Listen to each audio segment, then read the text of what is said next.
안녕하세요. 영어 튜터 제이콥입니다. 오늘은 에세이 및 리포트의 결론을 쓰는 방법에 대해서 배워보도록 하겠습니다.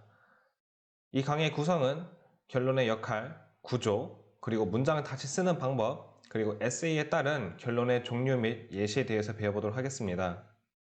결론의 역할은요, 서론과 본론에서 말한 주제와 주요 주장들을 요약하는 부분입니다.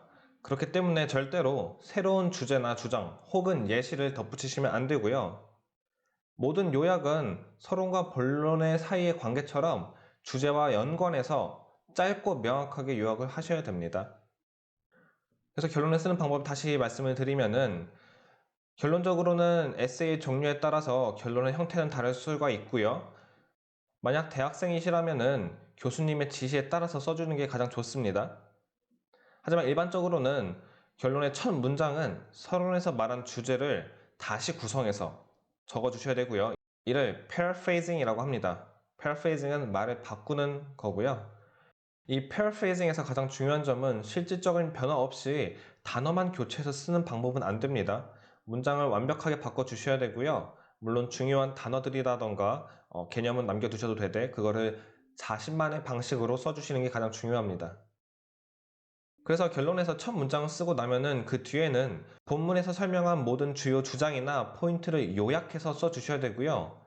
주제가 여러 가지라면은 당연히 결론은 길어질 수밖에 없겠고, 그렇다고 그중 한 개 마음에 드는 거를 한 개 골라서 쓰시면 안 됩니다. 전부 다 요약을 해서 써주셔야 되고요. 결국에 독자들이 결론을 읽고 나면은 서론과 본론, 거기서의 중요한 내용들을 알 수가 있어야 하며 그 후에는 에세이의 주제에 따라서 결론의 형태를 잡아 주셔야 됩니다. 이 파트에 대해서는 이제 후에 다시 말씀드리도록 하고요. 그래서 결론의 구조를 다시 살펴보게 되면은 결론의 맨 첫 번째 문장은 그 주제를 재해석해서 써준 문장, 그리고 그 뒤에는 각 파트에 있는 주장들을 요약해서 써주셔야 되고요. 그 다음에는 final comment라고 해서 제가 이런 행동을 취해달라고 추천을 할 것인지 아니면 이러한 결과가 될 것이라고 예상을 한다든지 혹은 어떤 위험성에 대한 경고를 한다든지 혹은 어떤 이미지에 대한 연상을 시켜줄 수도 있습니다. 그래서 결론의 종류에 대해서 보자고 하면요. 에세이라는 거는 어떠한 목적을 가지고 쓰는지에 따라서 다른 결론을 맺게 됩니다. 그래서 결론은 독자들이 이 글을 읽고 어떠한 생각을 가지게 하고 싶은지를 강조하는 부분이라고 생각하시면은 결론 쓰기가 좀 더 쉬우실 거고요.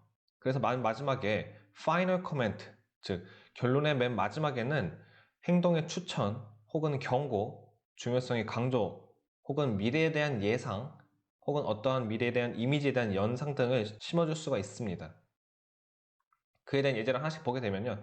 행동의 추천에 대한 예제예요. 제가 만약 주제를 일회용기 사용에 따른 환경오염이 현 시대에 주는 영향이라는 주제를 제가 잡았다고 쳐요. 그렇게 되면은 파이널 코멘트 맨 마지막에는 현대 기술이 주는 편리함에 젖어 일회용기 사용을 지속하는 것이 아닌 우리 근처에서 발견할 수 있는 나무젓가락이나 플라스틱 사용부터 줄여 나가야 한다. 그 중에서도 제가 지금 행동을 추천하는 파트는 나무젓가락이나 플라스틱 사용부터 줄여 나가야 한다라는 행동을 추천함으로써 독자들이 앞으로 이렇게 행동을 할 수 있도록 제안을 하는 형태로도 끝맺음을 할 수 있을 테고요. 혹은 경고로서 주제는 같습니다. 개개인이 친환경적이지 않은 일회용기를 지속적으로 사용하고 정책으로서 이를 제한하지 않으면은 앞으로의 환경과 이것이 사람에게 끼치는 영향은 지금보다 더욱 심화될 것이다와 같이 경고성으로서 끝맺음을 맺을 수도 있습니다. 앞에서 본 행동의 추천과는 다르게 이렇게 경고를 함으로써 독자들에게 경각심을 더욱 일깨워줄 수 있겠죠. 만약 주제에 대해서 중요성을 강조한다고 하면요. 주제는 제가 무분별한 토지 개발과 이에 따른 환경오염에 대한 고찰이라는 에세이를 썼다고 하면은 이 중요성을 강조하기 위해서 결론의 맨 마지막 파이널 코멘트에는 경제 논리에 따른 토지 개발보다는 앞으로의 20년을 내다본 친환경적인 정책이 필요하다라는 어떠한 중요성을 제가 강조할 수도 있습니다.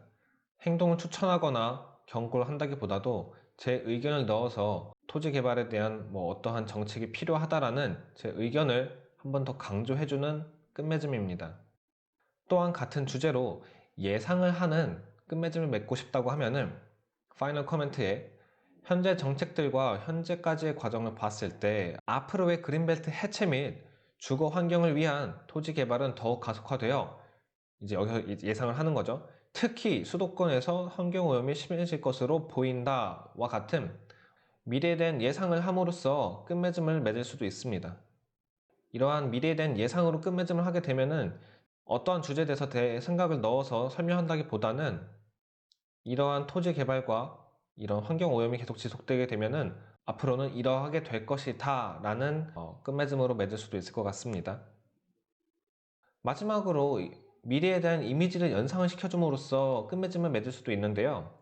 만약 제가 주제를 수원시의 자연 보존 및 관광 정책이 환경에 주는 영향이라고 잡고 파이널 코멘트를 쓴다고 하면은 지난 20년간 수원시는 문화와 환경의 발달을 목적으로 도시 곳곳을 자연 친화적으로 바꾸었고 이와 동시에 도시와의 조화를 이루려고 노력을 했다. 그래서 이제 이렇게까지 앞에 설명을 했으면은 그 다음에 이미지를 연상시켜 주시면 되는 거예요.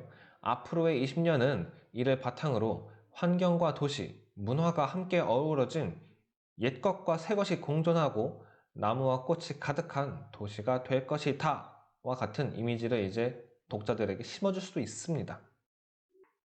자, 그렇게 해서 이번 강의에서는 결론은 어떤 것이고 어떻게 써야 되며 어떠한 끝맺음을 맺을 수 있는지에 대해서 설명을 드렸고요.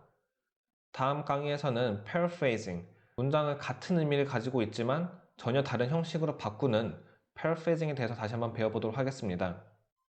이 강의가 도움이 되었다면 좋아요 및 구독 부탁드리고요.